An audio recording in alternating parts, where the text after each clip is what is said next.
Sí. Bueno, entonces hoy, siendo sábado 5 de junio, nos encontramos con la tercera de las clases de la sección Adela Pérez del Viso, es decir, unidad 2, en la diplomatura de Derecho Laboral, de Derecho Procesal Laboral para alumnos de Bolivia de la Universidad Católica de Cuyo. Y tenemos presente aquí al doctor Reinaldo Gross, que nos va a ilustrar sobre un tema que él nos va a pasar a enumerar. Pero antes que ello, quisiera mencionar cuáles son los antecedentes del doctor Gross. El doctor Gross es procurador y abogado recibido en la Universidad de Buenos Aires, que es yo creo que es la mejor, la más prestigiosa de todo el país, con ejercicio de la profesión desde 1985. O sea que el doctor Gross tiene 36 años de abogado. Es subdirector del Instituto de Derecho del Trabajo y Seguridad Social del Colegio de Abogados de San Martín, que es un colegio de abogados numerosísimo, muy, muy grande, que equivale casi a una universidad. Es consejero titular del Consejo Directivo del Colegio de Abogados de San Martín, director del Instituto de Higiene y Seguridad Laboral del Colegio de Abogados de San Martín, integrante de la Comisión de Administración de Justicia del Colegio de Abogados de San Isidro, que es otra localidad cerca de la ciudad de Buenos Aires, expositor en jornadas, coordinador de jornadas, fundador, propietario y editor de un sitio web que se llama Vista de Causa, que yo ahora después les voy a mandar el link para que puedan entrar y conocer sus contenidos.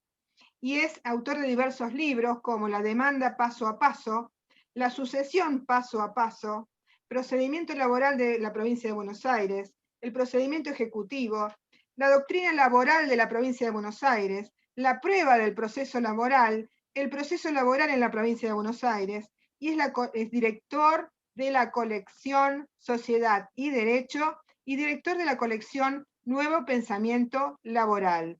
Muy bien, le he hecho la introducción, doctor. Usted nos va a contar de qué va a hablar, porque desde ya adelanté esta mañana, que nos iba a hablar de un nuevo recurso que se puede interponer ante la Corte Interamericana de Derechos Humanos y cómo llegar a estar habilitado a interponer ese recurso en favor de nuestros clientes. Los clientes, las personas, los trabajadores, porque es básicamente por violación de derechos humanos. Entonces, con ustedes los dejo con el doctor Reinaldo Gross. Gracias, Adela. Para mí un honor estar hablando para mis amigos, mis colegas de Bolivia, y gracias a la Universidad Católica de Cuyo, Delegación San Luis, por la invitación. Eh, mi, mi respuesta va a ser al final del discurso o la exposición. Primero, para llegar a la Corte Interamericana de Derechos Humanos, tenemos que saber que depende como organismo de medio de protección de la Convención Americana de Derechos Humanos. La Corte es un organismo judicial, jurisdiccional, del sistema interamericano de derechos humanos. Por lo tanto, vamos a hablar primero de lo que es la Convención Americana de Derechos Humanos. Tanto Argentina como Bolivia han firmado la Convención. La Convención fue sancionada en 1969. En nuestro caso, en nuestro país, a través de la 23054, la ley se incorporó dentro del plexo normativo. Como bien dijo la doctora Pérez del Viso, en la reforma de 1994 de nuestra Constitución, se incorporaron los tratados internacionales, uno de los cuales es la Convención Americana de Derechos Humanos. La Convención Americana de Derechos Humanos tiene un preámbulo, tiene dos partes y disposiciones transitorias. Las disposiciones transitorias tienen que ver con los funcionarios que forman parte de la Comisión Interamericana y de la Corte Interamericana. Un pequeño detalle de entrada. tanto la Corte como la Comisión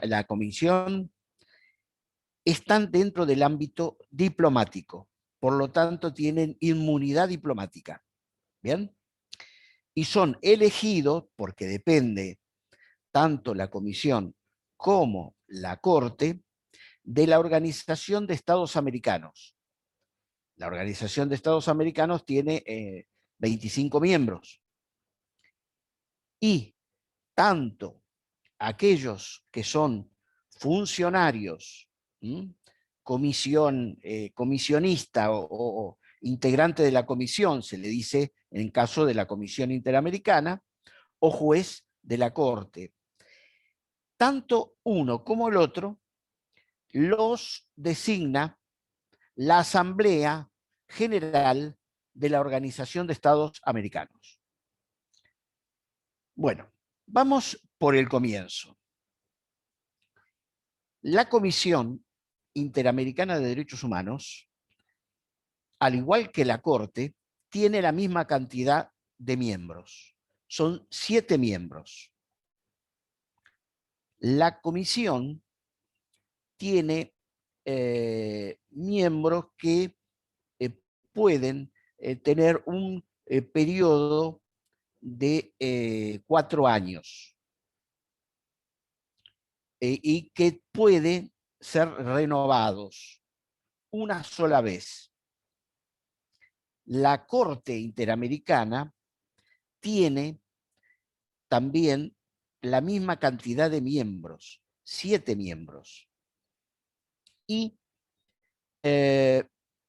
se designa mediante Asamblea General de la OEA, de la Organización de Estados Americanos, con una mayoría simple en la Asamblea, por un periodo de 6 años, siendo reelegible por única vez, una sola vez, al igual que la Comisión Interamericana. Bien, ¿cómo se llega a la Corte?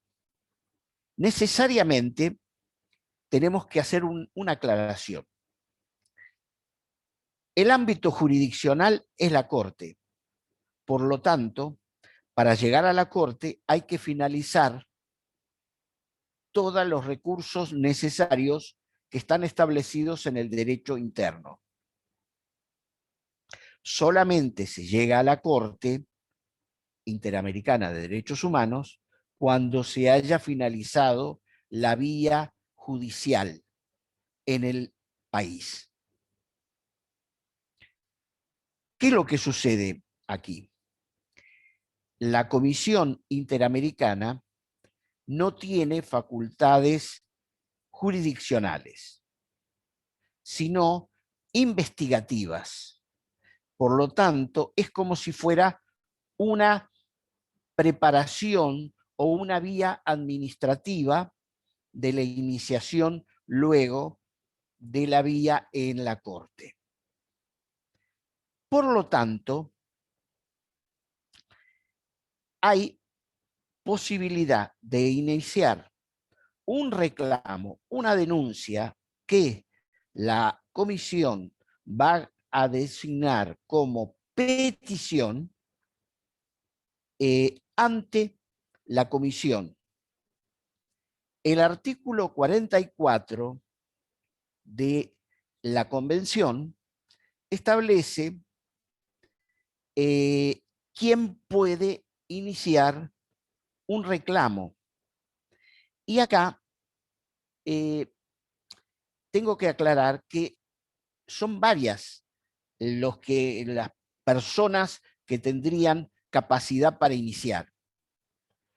Una persona en forma individual, cuando digo una persona, hablo de una persona física, un ser humano, un grupo de personas o una ONG reconocida por lo menos por un Estado integrante de la OEA, de los Estados miembros. Ellos, cualquiera, sea una persona, un grupo de personas o una ONG, hace la petición. fundamentalmente va a tener que cumplir con determinados requisitos que están en el artículo 46, inciso o punto 1 y punto 2, respecto de que la propia comisión tiene como requisito establecido en la convención que deberá el peticionante finalizar la vía judicial en el país, o sea, agotar la vía judicial. El otro inciso, o punto 2, dice que debería, o sea, hay un plazo para iniciar de 6 meses posteriores a la resolución final en ese país. ¿Bien? Bien. Esto es lo que principalmente es el requisito, pero tenemos una excepción en el propio artículo 46.2. ¿Por qué? Porque aquí se establece que de no hacer la vía judicial y agotar la vía judicial y esperar los 6 meses, hay unas excepciones que está establecida respecto de que haya retardo en los recursos en el país. Esto es lo que se dio en el caso que yo llevé ante la Corte Interamericana respecto del caso Spoltore, que hubo retardo y denegación de justicia, que quiere decir que hubo demora y la posibilidad de no tener defensa ante esa situación. La otra posibilidad para iniciar la petición sin haber cumplido la vía judicial final, porque, por ejemplo, voy a dar el caso Spoltore en primera persona, tuve sentencia de la Corte. Aclaremos, el caso Spoltore es el caso que llegó hasta la Corte Interamericana de Derechos Humanos, donde hubo una resolución y una sanción contra Argentina en un caso laboral, y ese es el caso laboral donde el doctor Reinaldo Gross fue el abogado que instó esa acción y ese recurso. Por eso el doctor Reinaldo Gross habla de Spoltore pero aclaremos que se trata de esa entidad importantísima que es ese fallo judicial interamericano de la Corte Interamericana de Derechos Humanos, que el abogado era Reinaldo Gross. Bien, gracias Adela. Claro. Lo que quiero decirte es que yo llegué a la primera y única instancia de un tribunal de trabajo que demoró 9 años. Y luego hice 3 años en la Suprema Corte de Buenos Aires, de la provincia de Buenos Aires. Y yo tenía la posibilidad de ir a la Corte Suprema de Justicia de la Nación a través del recurso extraordinario federal. Pero, valiéndome de la excepción del artículo 46.2, respecto del retardo de justicia, hice la presentación. Y ahí se dio lugar a esa admisibilidad. Primero, cuando alguien hace la petición, se presenta el caso y si no fuera, porque además hay un requisito básico, que es que tiene que tener por escrito, nombre, apellido, todas las circunstancias del caso, tienen que estar. Pero quiero aclarar también que tanto la Comisión Interamericana de Derechos Humanos como la Corte Interamericana de Derechos Humanos tienen donde hay la posibilidad, por ejemplo, en la comisión, de hacer denuncias vía digital. por supuesto, la posibilidad que quien lo haga remita en forma de PDF y archivo digital la documentación que sostiene el reclamo que se está haciendo. En el momento que se recibe, si no es inadmisible por la presentación, le van a dar un número y le van a poner la letra P, que es petición. Le van a dar traslado al Estado, porque acá quien se demanda siempre es al Estado, sea que yo demandé al Poder Judicial de la Provincia de Buenos Aires, a la Provincia de Buenos Aires y al Estado argentino. Le dan a dar traslado, se dan por supuesto, estamos hablando que es un organismo administrativo, pero que cumple con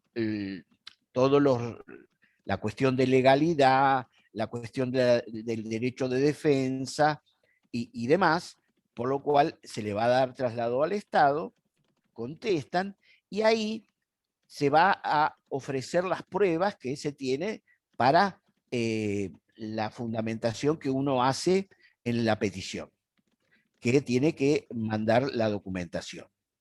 Entonces, recién, luego de eso, hay una situación en el artículo 48 que la comisión analiza desde el punto de vista procesal, o sea, solamente si se ha cumplido con todos los requisitos, si es admisible la denuncia,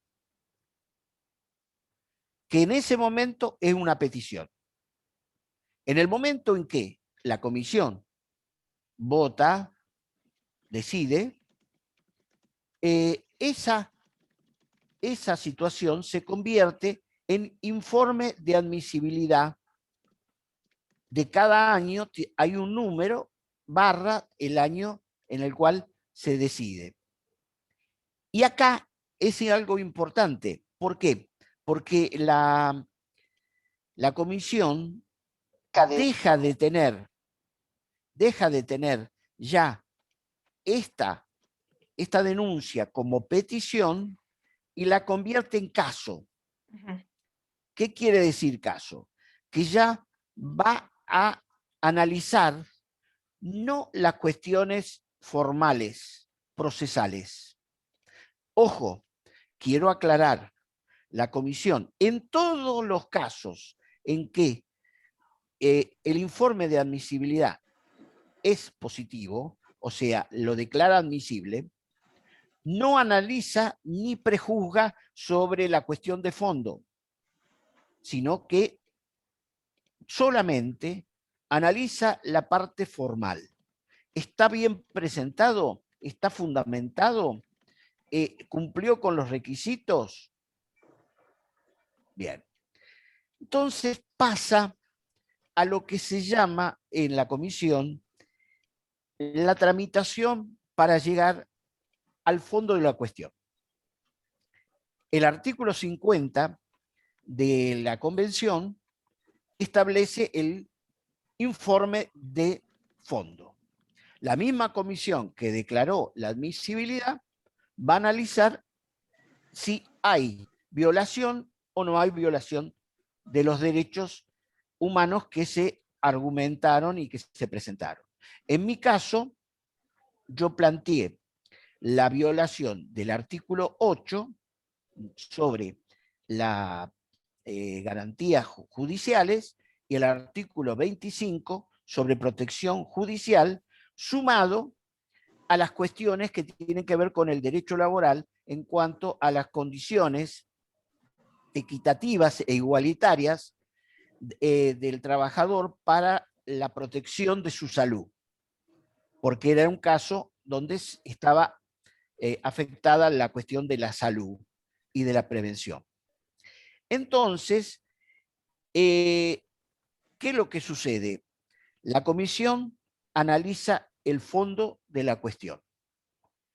cuando analiza el fondo de la cuestión, va a declarar si es admisible la cuestión de fondo y que se considera que hay una violación de la norma de la convención.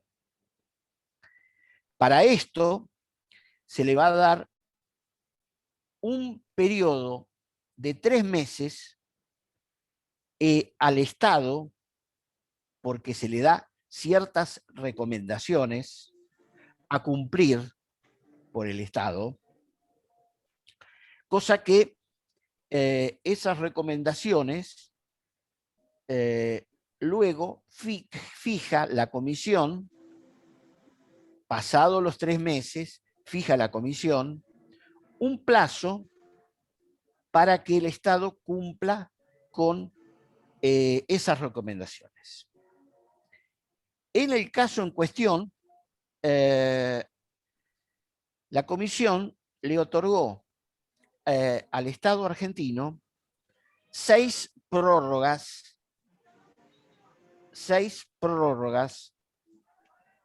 con lo cual estuvo casi 1 año y medio.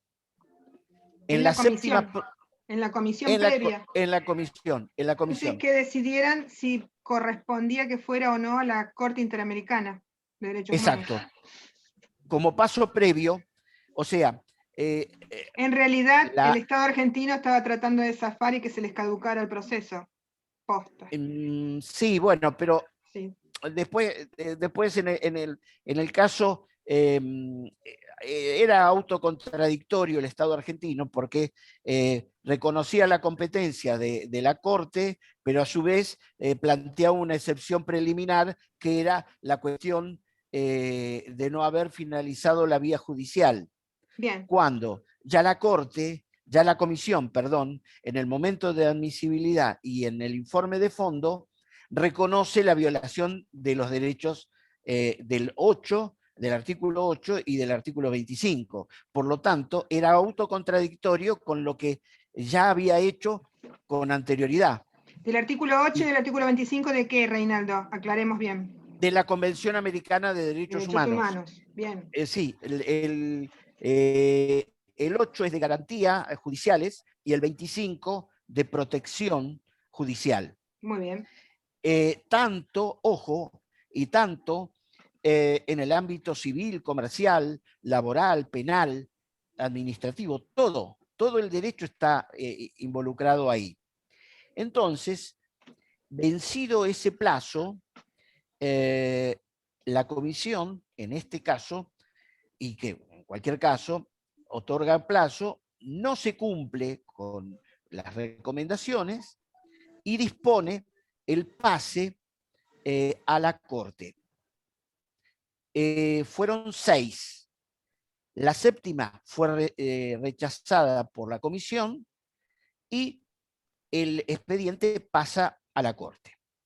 Por lo tanto, yo llego a la Corte por vía de la comisión, con un informe de la comisión. Y es la comisión la que se presenta no solamente como comisión, porque insta el proceso ante la Corte. El artículo 61.1 establece que son los estados parte o la comisión quienes pueden presentar casos en la Corte Interamericana. Bien, acá el tema es el siguiente.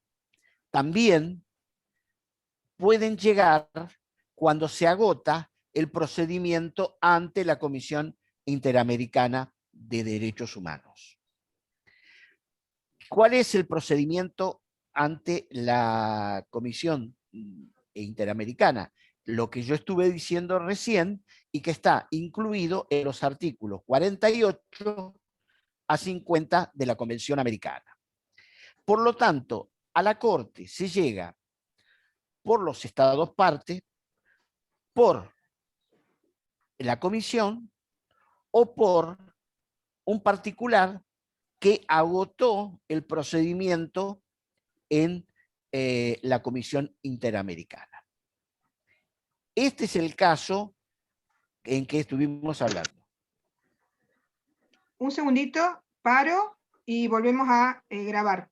Así lo Bien. divido en varias partes.